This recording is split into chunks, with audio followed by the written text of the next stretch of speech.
कहानी की शुरुआत होती है कानपुर जा रहे ट्रेन से।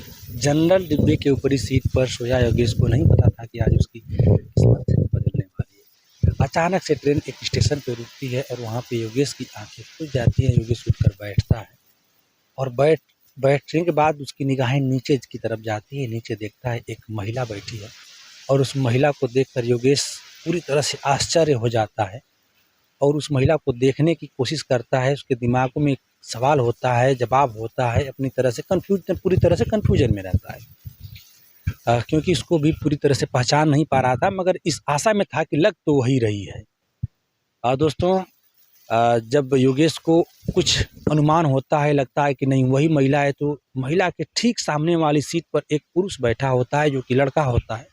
उस लड़के से योगेश रिक्वेस्ट करता है कि भाई साहब आप ऊपर आ जाते तो हम नीचे बैठ लेते, हमारे बैठने का मन कर रहा है नीचे। ठीक उसके रिक्वेस्ट के अनुसार लड़का मान जाता है, लड़का ऊपर चला जाता है, योगेश नीचे आकर के सामने वाली सीट पे बैठ जाता है और फिर उस महिला को देखने लगता है। देखने के बाद जब वो पूरी तरह से संतुष्ट हो जाता है कि नहीं ये महिला वही है जिसको वह सोच रहा है, दोस्तों योगेश सवाल करता है उस महिला से, अरे तुम कहाँ जा रही हो? महिला कुछ देर तक चुप रही, फिर उसके बाद वो जवाब देती है, मैं अपने माँ से मिलने कानपुर जा रही हूँ। दोस्तों महिला भी योगेश को देख करके आश्चर्यचकित थी। महिला कौन थी, योगेश कौन था, इसके बारे में जानने के लिए हमें चलना पड़ेगा 6 साल पीछे। दोस्तों महिला कोई और नहीं, योगेश की तलाकशुदा पत्नी थी। योगेश अपने पत्नी को देख करके आश्चर्यचकित क्यों नहीं होता, क्योंकि जिसको 6 साल पहले वो मिला था, 6 साल बाद फिर उसको देख रहा था। ट्रेन में अचानक मुलाकात होती है बगैर प्लानिंग के, आश्चर्य का विषय था ही ये। दोस्तों आश्चर्य के साथ उन लोगों ने संकोच के साथ अपने प्रश्नों को शुरू किया, बातें शुरू की, क्योंकि सफ़र में आप समझ सकते हैं कि ट्रेन वाली सफ़र अगर कोई मिल जाए बात करने के लिए तो सफ़र आसानी से कट जाती है, और यहाँ तो उसकी तलाकशुदा पत्नी ही मिल गई थी। दोस्तों बातें शुरू होती हैं, लोगों के बीच में बातें चलती रहती हैं, कई स्टेशन बीत जाते हैं। फिर एक अचानक से स्टेशन पे एक कुल्फ़ी बेचने वाला चढ़ता है ट्रेन में और कुल्फ़ी बेचने लगता है। वहाँ पे भी आता है जहाँ पे लोग बैठे थे। कुल्फ़ी खा लो, कुल्फ़ी खा लो, कुल्फ़ी ले लो की आवाज़ लगा रहा था। तभी निगाहें उधर जाती है और उससे अपनी महिला से कहता है, पत्नी से कहता है, जो कि अब पत्नी नहीं रह चुकी थी उनकी, तलाकशुदा पत्नी थी, उससे कहता है कि कुल्फ़ी खा लो, और वो महिला नकर जाती है, साफ-साफ मना करती है कि जी नहीं मैं नहीं खाऊँगी। बहुत रिक्वेस्ट करता है योगेश, तो उसने कहती है कि मैं खाऊँगी मगर एक शर्त पे। तो योगेश कहता है क्या? कहता है कि महिला कहती है कि मैं कुल्फ़ी उसी शर्त पे खाऊँगी कि पैसे मैं दूँगी। योगेश कहता है ठीक है खा लो, पैसा तुम ही दे देना। दोनों कुल्फ़ी खाते हैं, फिर बातों को आगे बढ़ाते हैं। फिर योगेश पूछता है कि अभी तक तुमने शादी नहीं किया? महिला कहती है जी नहीं। फिर योगेश से महिला पूछती है आप? योगेश कहता है जी मैं भी नहीं। बातों के सिलसिले चलते रहते हैं। इसी बीच योगेश एक प्रश्न करता है महिला से, जो कि महिला की जो दशा थी पहले से बहुत खराब हो चुकी थी, और क्यों न होती। दोस्तों महिला से योगेश पूछता है कि पहले आप तो बहुत हिष्ट-पुष्ट और बहुत सुंदर थीं, इस समय क्या हुआ, कैसे गुजारा करती हैं? तो महिला जवाब देती है कि मैं इस समय एक प्राइवेट स्कूल में 10,000 की नौकरी करती हूँ, वहाँ पे शिक्षा देती हूँ और मैं 10,000 पाती हूँ, उसी से मेरा गुजारा चलता है। तभी योगेश कह बैठता है, बोल बैठता है कि जब हमारा और आपका तलाक हो रहा था, डिवोर्स हो रहा था, तो कलेक्टर साहब ने हमको 30 लाख रुपया आपको देने के लिए बोला था। अगर 30 लाख रुपया अगर आज ले ली होती, तो आज किसी दूसरे के स्कूल में नहीं, आज अपने स्कूल में पढ़ाया करती और आपका स्कूल हुआ करता। तो उस महिला ने जवाब दिया योगेश को कि देखिए अगर मैं 30 लाख रुपया उस दिन आपसे ले लेती, तो मुझे लगता कि मैं आपके ही पैसों पे पल रही हूँ। ये मैंने नहीं लिया, अपने स्वाभिमान को बचा लिया। दोस्तों दरअसल उस महिला का नाम रागिनी था और रागिनी पूछती है कि आप कैसे हैं आप कैसे ऐसे हो गए?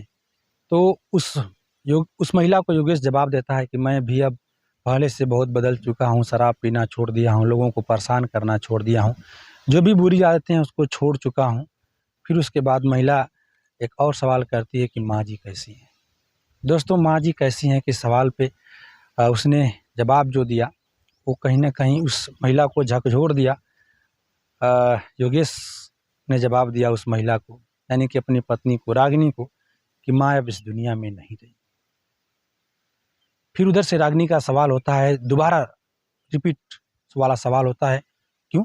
माँ तो जब मैं आई थी तो हिष्ट-पुष्ट और अच्छी थीं, स्वस्थ थीं, तंदुरुस्त थीं, तो योगेश जवाब देता है कि जब आप चली गई तो माँ पूछती थी कब आएगी, कब आएगी, कब आएगी, कब आएगी, और आपके चिंता बस माँ की तबीयत खराब होती है और माँ इस दुनिया को अलविदा कर जाती है। कुछ भावुकता पल हो जाता है, रागिनी की आंखों में आंसू आ जाते हैं। फिर बातों को आगे बढ़ाती है रागिनी। फिर रागिनी कहती है कि आप क्या करते हैं, रोजगार पे बात करती है कि आप क्या करते हैं। तो फिर योगेश कहता है कि मैं भी एक कॉलेज में पढ़ाता हूँ और उसी से मेरा रोजी रोटी चलती है, उसी से मेरा लालन पालन हो जाता है, उसी से मेरा काम चल जाता है।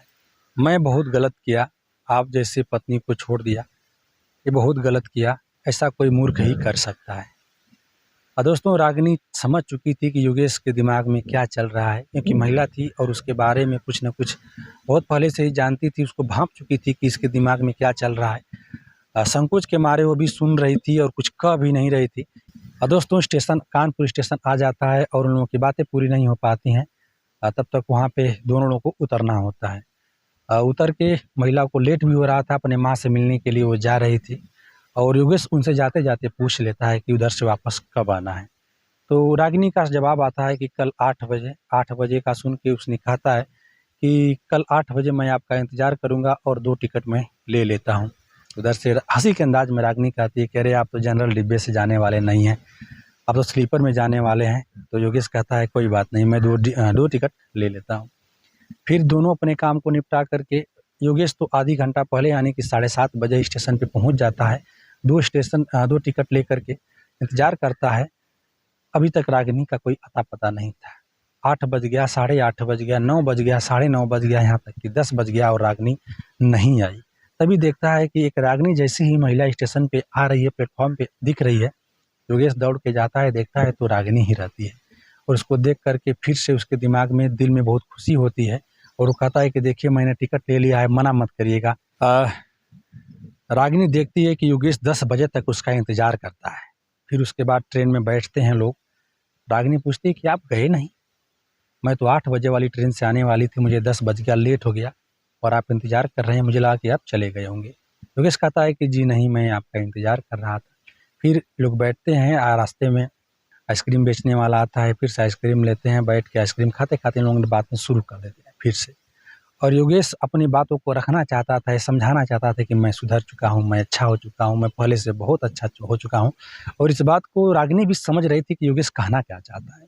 तो दोस्तों, योगेश फिर से बातें शुरू करता है, अपने पक्ष की बातें करना चाहता है, मगर डायरेक्ट करे तो करे कैसे। फिर बातों को घुमाते घुमाते पूछता है कि अरे माँ कैसी हैं। तो महिला कहती है, यानी कि रागिनी कहती है कि हाँ माँ ठीक है। फिर योगेश कहता है कि मैं तो अब शराब पीना छोड़ चुका हूँ, मैं शरीफ हो चुका हूँ, मैं ठीक हो चुका हूँ।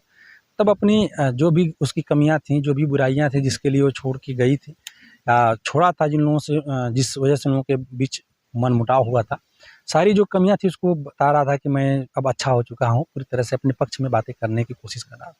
योगेश की सारी बातें सुन रागिनी कहती है कि आपके साथ मैं 5 साल रही, आपने मेरी एक बातें नहीं मानी, आपने मुझे बहुत टॉर्चर किया, मेरा 2 बार गर्भपात भी करा दिया।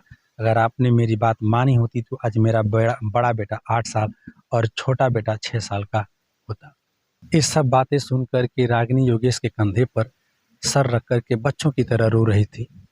और इसी बीच स्टेशन आ जाता है। सारी बातें खत्म नहीं होती हैं और स्टेशन आ जाता है। योगेश कहता है कि चुप हो जाइए, अब उतरने की समय आ गई, आपका स्टेशन आ गया। मगर रागिनी को उतरना नहीं था स्टेशन। रागिनी को जाना कहाँ था, अब ये प्रश्न है, मगर उतरना नहीं था स्टेशन पे। रागिनी कही कि जी अभी मुझे यहाँ उतरना नहीं है। फिर उसके बाद रागिनी कहती है कि मुझे मायके भी नहीं जाना है। दोस्तों, वहाँ पे रागिनी उतरी नहीं, बातें आगे बढ़ी। रागिनी फिर से उसी स्टेशन पे उतरी जहाँ पे योगेश को उतरना था। योगेश कहा कि आप यहाँ क्यों उतर रही हैं जहाँ मुझे उतरना है। तो रागिनी कही कि अरे पगले, मैं तो अब समझ चुकी हूँ कि तुम अच्छे हो चुके हो, और चलो फिर से एक नई ज़िंदगी की शुरुआत करते हैं और दोनों मिलजुल के अच्छे से रहते हैं। दोस्तों, ऐसी तमाम प्रेरणादायक कहानी को आपके बीच में हम लाया करेंगे। अगर आपको थोड़ी भी वीडियो अच्छी लगी हो, कहानी अच्छी लगी हो, सब्सक्राइब करिए, चैनल को शेयर करिए और मुझे आशीर्वाद प्यार बनाए रखिए।